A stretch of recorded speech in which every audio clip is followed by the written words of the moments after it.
Welcome back. So I picked this piece of artwork from our Discord. You should join it. There's a link in the description. Let me start by saying this is really good. I think the composition is really good. There's just a few little things that might make a big difference. Let's duplicate this. I keep forgetting to duplicate the art and then doing like a before and after. So this time we won't forget.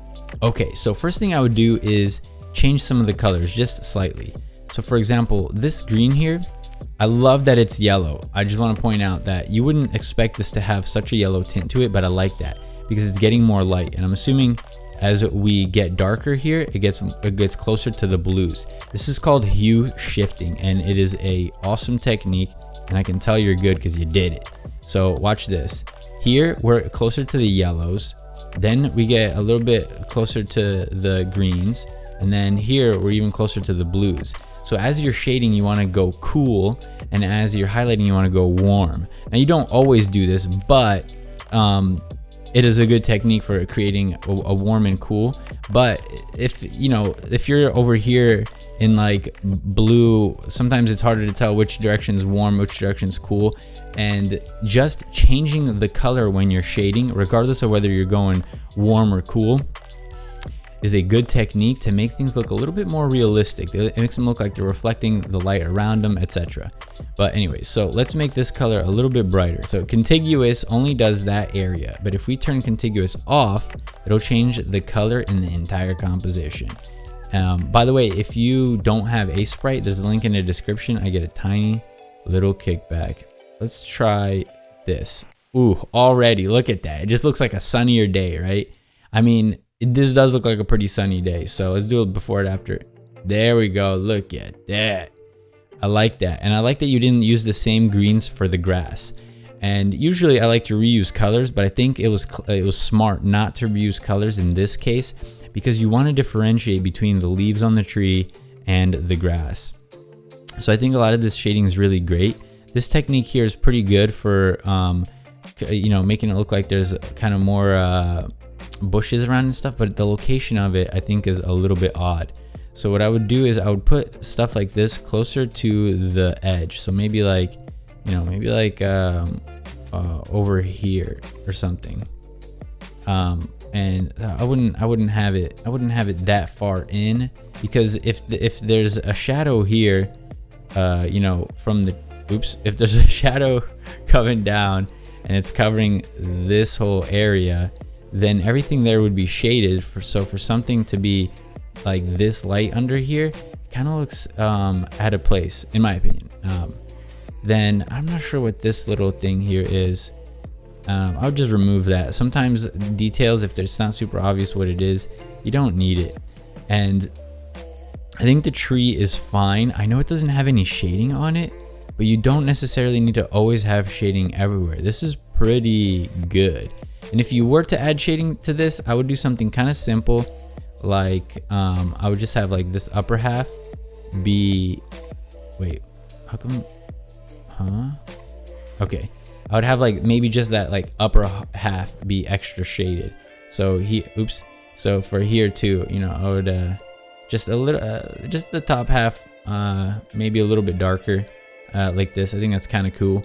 And when you do shading, that's an opportunity to add detail. So if you wanted to, this isn't really necessary. And I'm gonna do it on a new layer because I think that it might not come out good. But if you wanted to, you can use the shading as an opportunity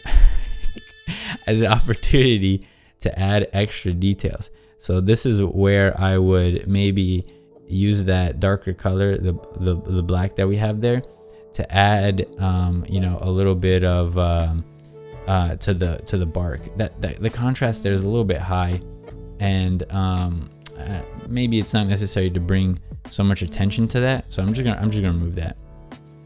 And I think that shading could go even lower, but whatever. We're just gonna leave it like that for now. This root, it looks like next to it there's a stone here, but you can't even see it because it's so similar to the grass color. And so my recommendation would be to make these two colors not as similar. However, when it's a large chunk like this, that's when it's more visible. So I just removed it from that spot right there. Maybe maybe if you want, add a I would add a rock here somewhere like that, whatever. And something I like to do is have a big thing and then do a little thing next to it.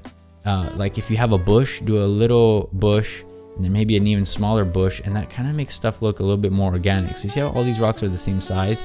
It doesn't look as natural as if maybe you had a few stones that were just a little bit smaller. You don't need to keep the size so consistent with stuff like the rocks there.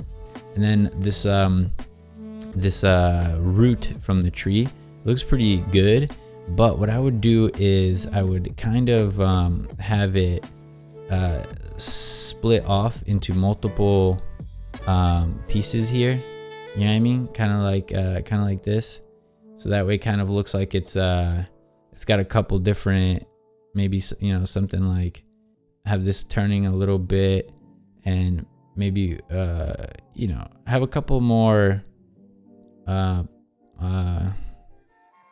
don't know about that one. That was a bad idea. Have a couple more, but I do think this needs to go lower. I don't get why it's so tall there. Sorry, there we go. Something like that. You know, I think that makes it look a little bit more, natural, having the roots doing that thing. And then if you want tall grass, it looks like you have tall grass here all around, and the shading is showing that. You can also do this sort of effect right by the roots. So for example, right here, I can add some grass blades. So maybe you could do a few more like here and there, and now it looks like the tall grass is near the roots as well. So the white, I think, is used a little bit too much in this composition, and the weirdest part about it is here on the stones. So this right here is actually, I think, too saturated for it to be rock. So what I would do is I would make this darker. Wait, what? Oh, I was on a new layer.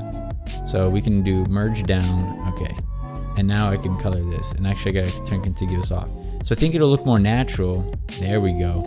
If I make that a little bit darker, do you see that? And then this shading, I think, needs to get a little bit darker as well. And then this needs to get a little bit darker as well. I mean, even if it is white stone, it was just so bright that it was almost, it felt a little bit unrealistic. I think it needs to go even darker. I don't know. Something about how bright those stones were, it just didn't feel right to me. I think, you know, making them a little bit darker like that is pretty good. And actually the shadow, I think, should be even harsher. The harsher we make this shadow, like watch, if I make it like black over here, that actually looks pretty good. The harsher I make it, the better it differentiates between the grass and the stones, but also the more it makes it look like the grass is kind of like sticking above these stones. Let me find a color that's kind of in between. I don't know, something like that maybe. I don't know, I kind of like the darker one. A lot of times with colors I have to experiment. Let me just go back to kind of what you had. It was something like that, I think. All right, back here, these details with the fence, that looks awesome.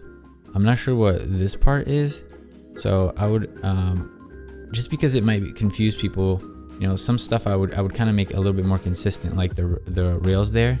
Kind of looks like there's a rail missing here. But anyway, and then here, these two, I don't get why they're touching. So this color here is used in the background as well. I don't think I would do that. And if you do want to do that, I think you have to have sort of like a color that separates the two objects. You see how here I'm using the shading to kind of separate, okay, this is the tree and this is going to be the background. You know what I mean? So that way you can differentiate between the two. So I would probably change that a little bit.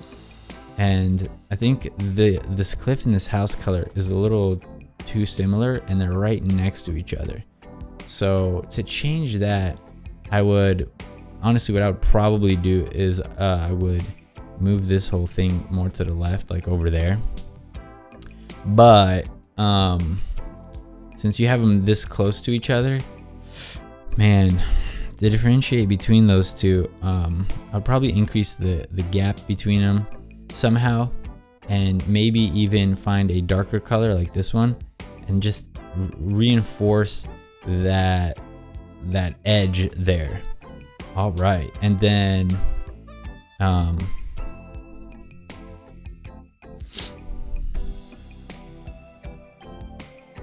with the clouds, I think the clouds are great. I love the variety in colors here. So here we can see this is purple, this is blue. I love that there's a little bit of purple in here, man. That's a pretty nice touch. But these two colors are too similar, and I think that maybe you went too dark. So what I would do is I would make this lighter, but instead of just making it lighter, we could just make it lighter like this. Oh yeah, look at the difference. Oops. What was it? Why? Oh, whatever. So other than so we could just make this color lighter, and I think that looks great. If we look at that, it makes it look more like one object, because a very quick harsh color difference also kind of makes it look like it's a separation of objects. But another technique that I like to do is just pick the closest color near it that you're transitioning from, then go to like 50% opacity, and then use that. I like that. There we go. And some of these edges are a little bit weird on your clouds. I don't know, you know, they stick out because they're not as round or whatever, like that right there, and this thing here. So maybe clean up the clouds a tiny bit. They do look great though, and I think there's a kind of like a spot missing up here, like a cloud. A cloud looks like I would probably. Now, I know clouds, you know, naturally they would be wherever, but I think it kind of bounces the art if either you put that cloud, let me turn that layer off. Either I would put this cloud a little bit more to the right, and then we have things off to one side and the other. We have stuff on the left and the right. Or I would put the cloud in the center here to kind of even out all the spacing. You know what I mean? Personally, I think I like it up here to the side, and this is kind of where you could have a sun or an airplane, but right now there's nothing here, and that's okay. It's a great spot to put like an airplane or something, because it would have nothing around it, or a kite or something, nothing around it, which would make it a really beautiful like focal point, really good focal point, you know, if there's something right there. Or birds, if you had birds, that'd be a good spot too, or something like that. All right, and then for these mountains back here, I think the mountains back here are good. However, the color between these greens is too similar, and it makes them look like they're not as far back as you might want them to be. Okay, so take a look at these references. You see how the mountains in the background, they're kind of fading, they're kind of white. So you don't really want to have too much color on mountains in the distance. Look how white those are. But even here, you see how it's like it fades to white often. That's kind of like a natural look. The saturation is in the foreground. In the background, you don't want to have too much saturation. So I'm gonna just click on these colors here and make them all kind of lighter. That one's I don't think that color is very good. Something's off about that color. I think it should be this one. No. Maybe that one. Let me turn contiguous off. I think I would just make it like that. But now the mountains look like they're a lot further back. Let's look at it before and after. You see how saturated that is? And the contrast in the background, it conflicts with the contrast in the foreground. So now when we make it lighter, it looks like they're further back. It looks like they're in the distance. I do like this shading here. I do like it. I regret removing it. However, I just think the contrast on it was too high. So maybe just make that lighter. If you look at the before, the contrast is nice, but it didn't match the rate at which the colors were changing. You know what I mean? Now it looks more like one piece of cloud there.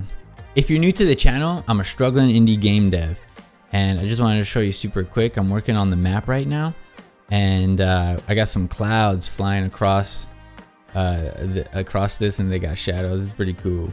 The game is called The Last Phoenix. Please follow the Kickstarter. There's a link in the description. I'll see you guys next week. Dev Live. Look, my Reptar is transparent because of the green screen thing.